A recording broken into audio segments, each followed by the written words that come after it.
In today's class, we are going to discuss another genre of our paper 2, English language 1123, and that is about writing a letter. Okay. If it comes with the specific phenomena of an informal or a formal, both of the terminologies lie under one umbrella of the word writing a letter according to our syllabus and according to our schema of work, right? So first we are going to discuss what are the specific do's and don'ts that we have to keep in focus while we are going to write a letter. So let's start with an overview. The If we talk about the purpose of the letter, so it is serving as a source of communication where you can talk about or you can share your thoughts, you can share your point of view, or you can share your experience. If we talk about the specific information with that we present in a letter, so usually each and every genre which is included in our 1123 directed writing part, so each and every genre is basically generalized to one specific aspect, right? So usually the information which are presented or the specific experience which is being mentioned in the in the letter based on one specific topic. We cannot write a letter which is jumbling up with a lot of ideas, a lot of information, and a lot of particular discussion or the expression of the thoughts. Moving on, as we already know that in the directed writing section, we either have to compose a discursive piece of writing or a persuasive piece of writing or an argumentative piece of writing, depending upon the nature of the question. So if it comes with the particular genre of a persuasive, so when we are writing a persuasive letter, so basically we as a writer used to influence the reader's opinion or seek specific consideration. Another thing, or that you can say the subtopic under this umbrella of writing a letter, is the formal letters. Usually examiner do not label informal or formal letters separately. They just use a general term for writing a letter, right?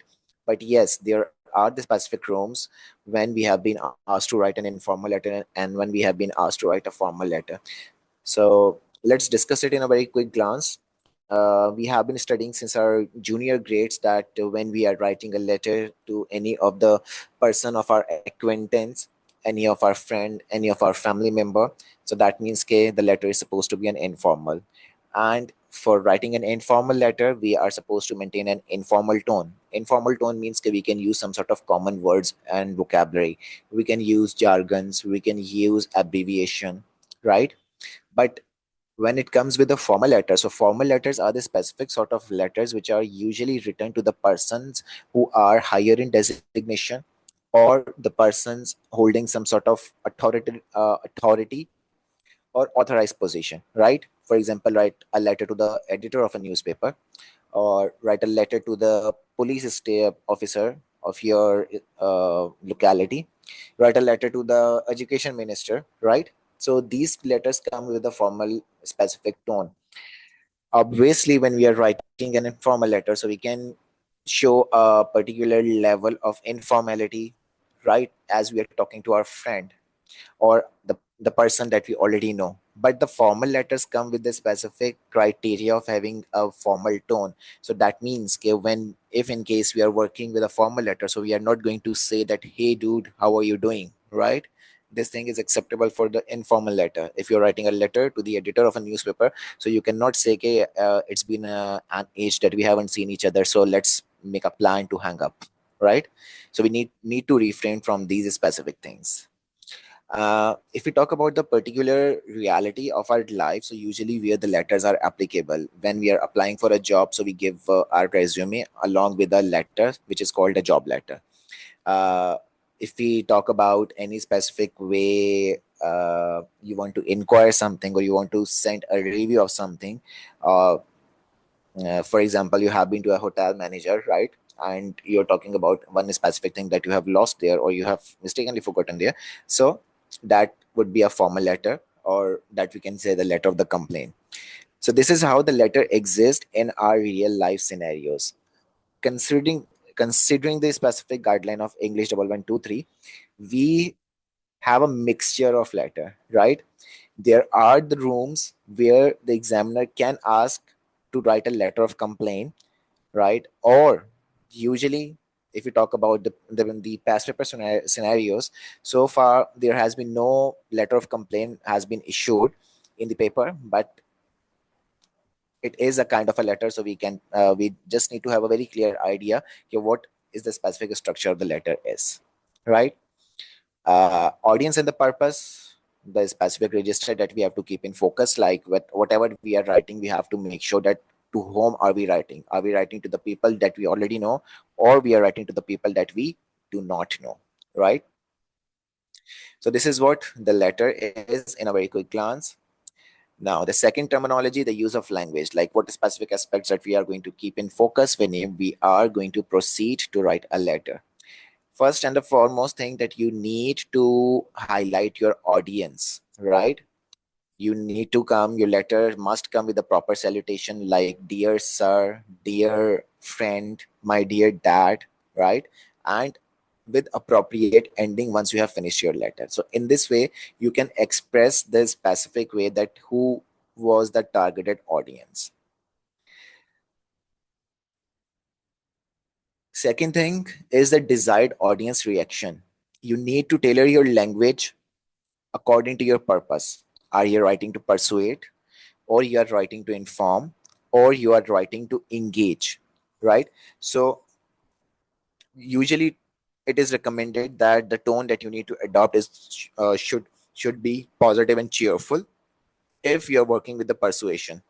If you are working to write an argumentative letter, so beyond doubt, argument can be present in any way, but from the exam point of view, you should refrain yourself from putting a very high criticism, right? The purpose, as I have mentioned earlier, that the language varies with the specific purpose.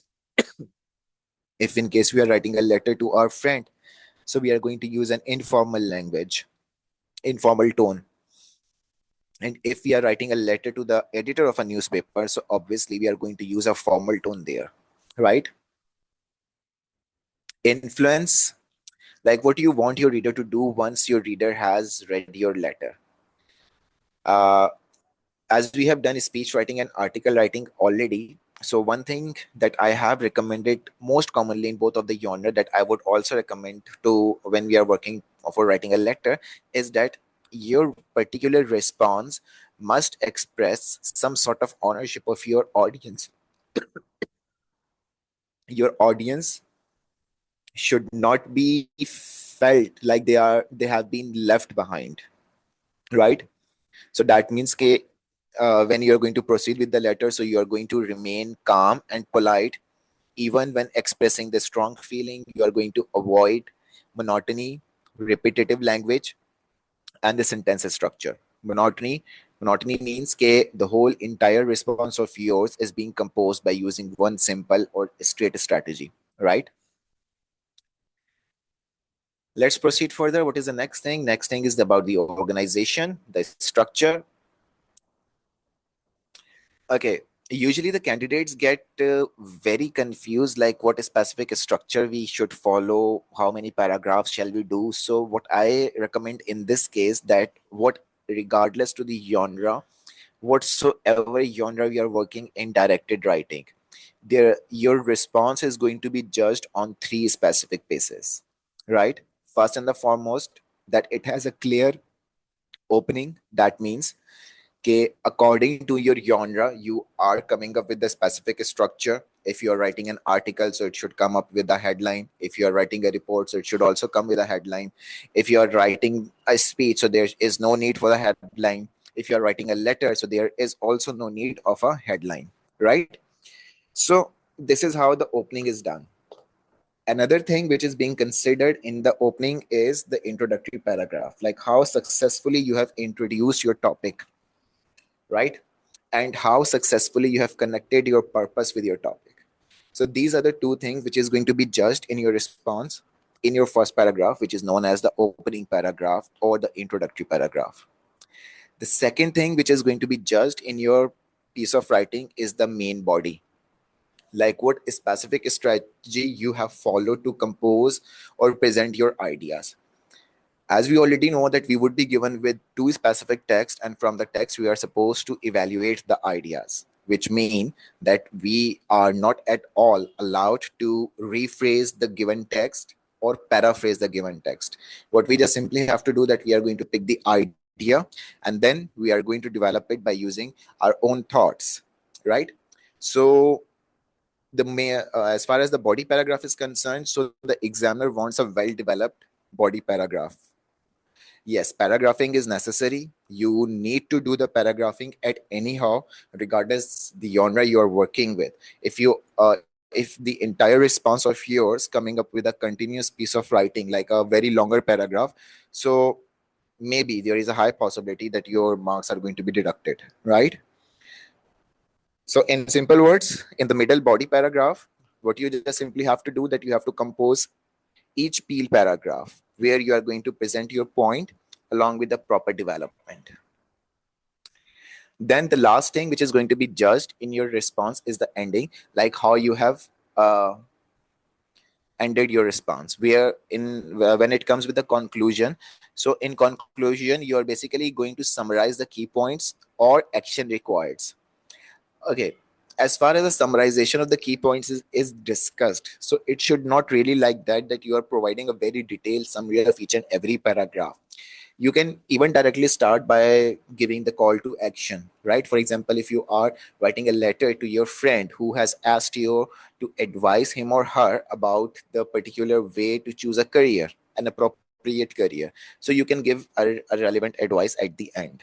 If you are writing a letter to your father and expressing your gratitude, so similarly you can uh, come up with the specific action, or you can come up with a specific promise that you want to make with your father, right? So this is also counted as your closing remark, right? We need to use a conventional structure. Conventional structure means our letter must come up with a salutation, which means that our audience has needs to sorry, our audience need to be clarified at the beginning, right? Like, dear sir, dear ma'am, my dear friend, dear dad, right? And then in ending, at the end must come with the specific your relation or link to the specific person. As far as if we talk about the real life example, so a letter must include your address at the top. It should include a date, and you are going to start with a greeting. These All of these things are applicable if you are writing a letter in your real life. So far, with the rapid pace of development in technology, the particular concept of writing a letter has basically abandoned from our society. We can just simply say that it has vanished. So yeah, we usually now don't write the letter; we just send the texts, right? But if in case you go to any sort of official, any sort of government person, so yes, in order to launch your complaint, in order to raise your query or your recommendation, you need to present one particular way where you are going to write a letter. Now the thing is, the question over here is if in case you include your address at the top in your 1123 P2 exam, would it be counted as a negative or it would be counted as a positive? Usually our examiner or being a checker, we have never been told to look at the specific format. Our scheme of work do not specify that these formats have a marks. Sorry, so far the only thing in the organization that as a checker we check is the three specific things that I have discussed few moments ago: opening, middle, and the end. So if in case you are not going to utilize any sort of address at the top, so you will not be coming up with the deduction of the marks. If in case you have added the address at the top along with the date line or the date, so you are not going to be awarded with extra marks as well. The only specific purpose of discussing this thing here is if in case in your life when you are going to expose to a real professional life, so what specific structure you are going to follow, right? And then you are going to end the standard phrase, like if you are writing a letter to your friend, so you are going to say that yours truly, or if you are writing a letter a formal letter. So you're going to end up by yours sincerely, right?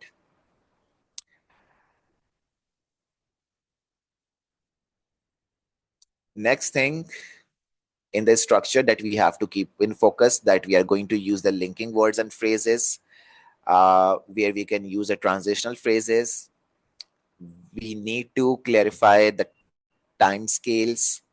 Uh, like, for example, if you're talking about any specific thing that is relevant to us in order to express our purpose, or if you want to talk about your location, so you can use the relevant vocabulary, which can enhance basically clarity of your communication, right?